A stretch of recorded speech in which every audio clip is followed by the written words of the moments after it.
Hello, I'm Ashley Thomas and welcome to my channel, and here is my review of John Wick 3 Parabellum. It's a late review again. It's taken me a while to get around to actually catching this. I was so looking forward to it. It's one of my anticipated movies of the year.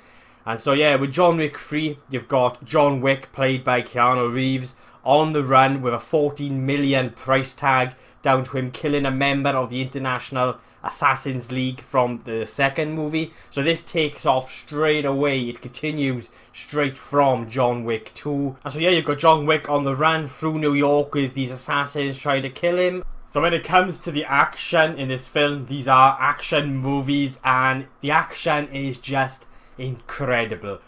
Beautifully choreographed fight scenes, as you would come to expect now with these movies. Chance Stileski returns to direct again, and every aspect of this movie was beautiful. You know, visually, the cinematography, the lighting. I absolutely dug the sound design in this movie. There is one particular action scene towards the end which you got the score, which by the way, the musical score for this film is great as well.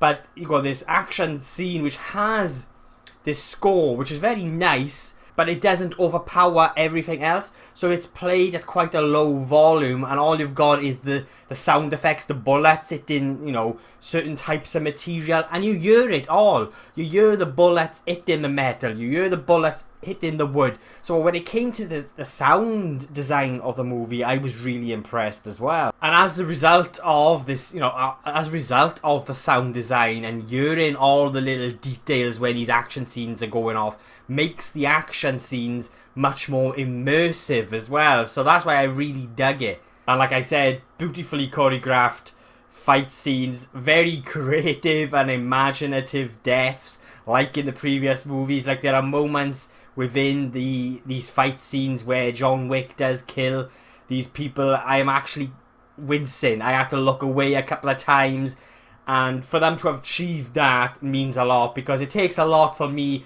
to sort of be affected in that way when it comes to watching movies like this, because they just simply know what goes on behind the scenes. But the way these scenes are created, the way the action's created is so immersive because of the way they are crafted. You know, they are very well crafted.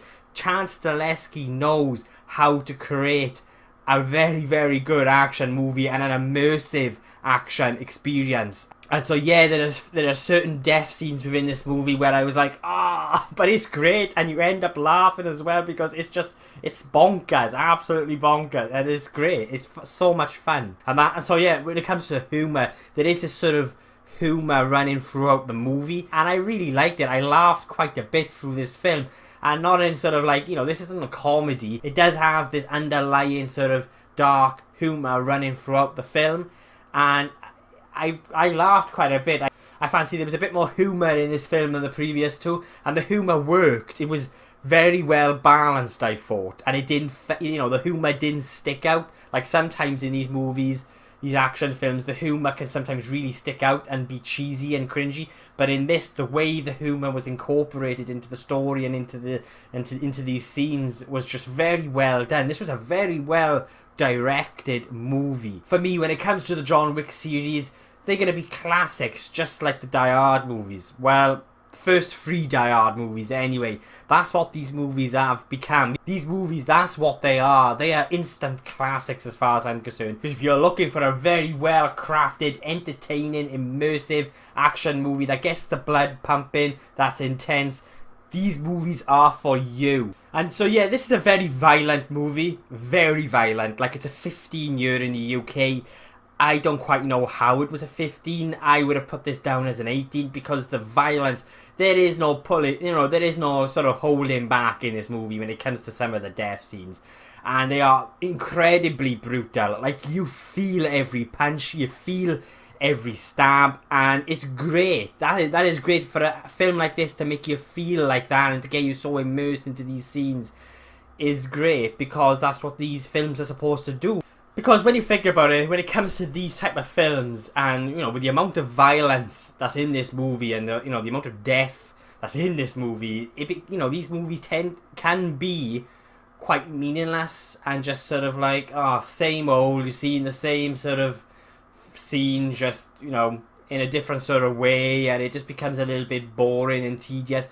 But it's the way in which this film was crafted. It's the way in which the story was brought to life. It's a very streamlined and focused story, which it needs to be for, you know, for this type of film. A character that you care about.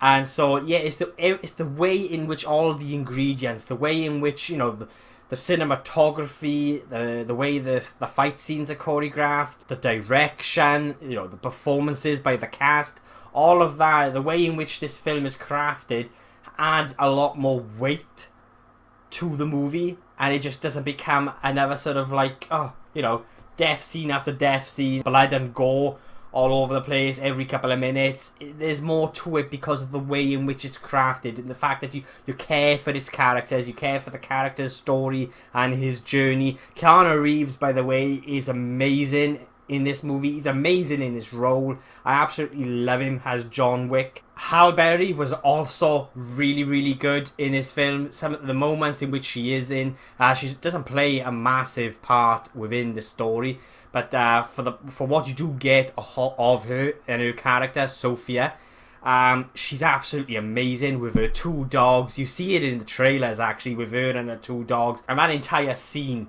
with Halle Berry and Keanu Reeves and those two dogs is amazing. I had a massive grin on my face. Ian McShane as Winston was also really good. Performances all around. I mean, everyone gave a really good performance in this movie. Keanu Reeves and Halle Berry were, for me, the highlights. I mean, Keanu Reeves, like I said, as John Wick is amazing, and Halle Berry in this movie was very, very good as well. And it's like with Keanu Reeves as John Wick, he doesn't actually have a lot to say. He doesn't really say an awful lot in this movie. Kind of like the Terminator, really, if you think about it. In the Terminator movies, you know, Arnold Schwarzenegger gives one of his best performances when it comes to those movies. And same year, Keanu Reeves gives one of his best performances. Only doesn't really say an awful lot, but again, it works because, you know, the script within the story, like the story itself. The script is very focused and streamlined and tight. A very tight and witty script, and a very clever script, I felt. A very smart script, and it works. And this is quite a fast-paced movie. It's quite relentless. Like, you start off straight away from, you know, continue straight from John Wick 2. So you've got John Wick on the run through New York, and it's incredibly intense. Very fun. I really liked it. It does sort of slow down a little bit towards the middle. And I suppose that's where I had a lot of my gripes. Or that's where a couple of my gripes came from. Because, you know, there are a couple of things that bugged me a little bit, but not enough to sort of, you know, this is a great movie. But there were a couple of things, like, for one, the character's choices and decisions.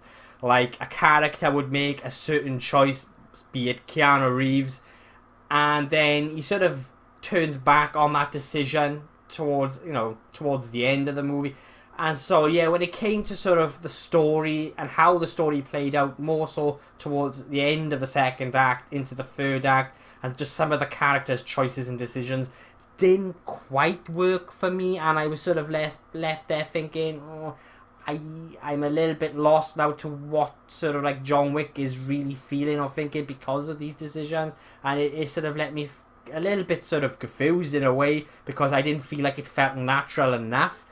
But they are very minor gripes from me, because overall this was a very entertaining movie with great characters, very well shot action scenes. Like, these action scenes are not all close up with shaky cam. You know, they beautiful wide takes, beautiful, you know, you can see everything that's going on, and, you know, very well choreographed fight scenes. Beautiful cinematography. Loved the lighting, but I really dug the sound design in this film as well. I really thought the sound design was incredible in this movie.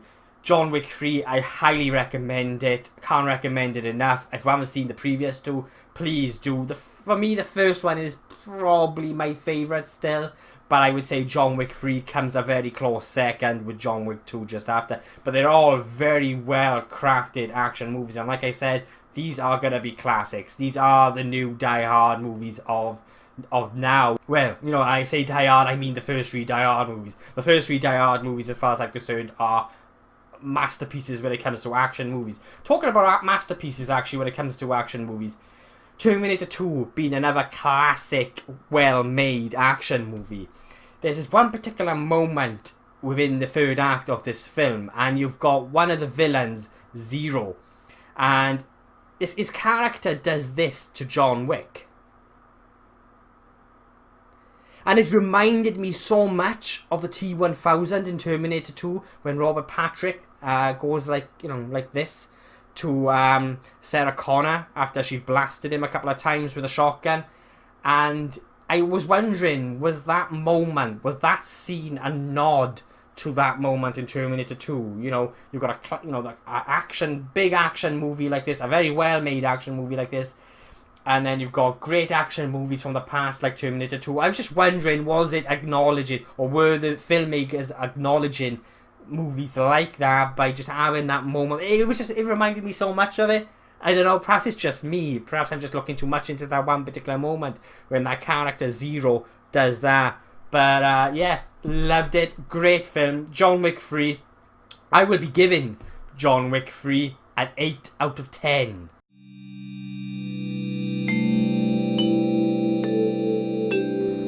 Okay, thank you for watching. That is my review of John Wick 3 Parabellum. And seeing as these movies involve dogs, I just thought I'd introduce my little puppy here. Alright, Penny. She's an Italian Greyhound, and I absolutely love her to bits. So, there she is, my little beauty. She's not quite as mean and as big as the dogs in Parabellum, but yeah. So yeah, thanks for watching. I really do appreciate it. My next review will be for X-Men Dark Phoenix. I'm about to see that actually in a couple of hours' time. Looking forward to seeing it, because I just want to see if it's as bad as everyone is making it out to be. So yeah, thanks for watching. I really do appreciate it. And remember, if you want to follow just a geek from Wales who loves to talk about film, TV, and everything geeky. So she's giving she's decided to give the desk a clean. Yeah, then why not hit subscribe?